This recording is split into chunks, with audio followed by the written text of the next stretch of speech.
त्रिदलं त्रिगुणाकारं त्रिनेत्रं च त्रियायुधं त्रिजन्म पापसंहारम् एकबिल्वं शिवार्पणम् त्रिशाखैः बिल्वपत्रैश्च अच्छिद्रैः कोमलैः शुभैः तव पूजां करिष्यामि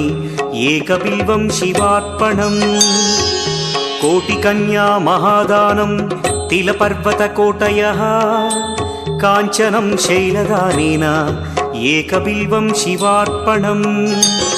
काशीक्षेत्रनिवासं च कालभैरवदर्शनौ प्रयागे माधवं दृष्ट्वा एकबिल्वं शिवार्पणम् इन्दुवारे व्रतं स्थित्वा निराहारो महेश्वर नक्तं हौष्यामि देवेश एकबिल्वं शिवा।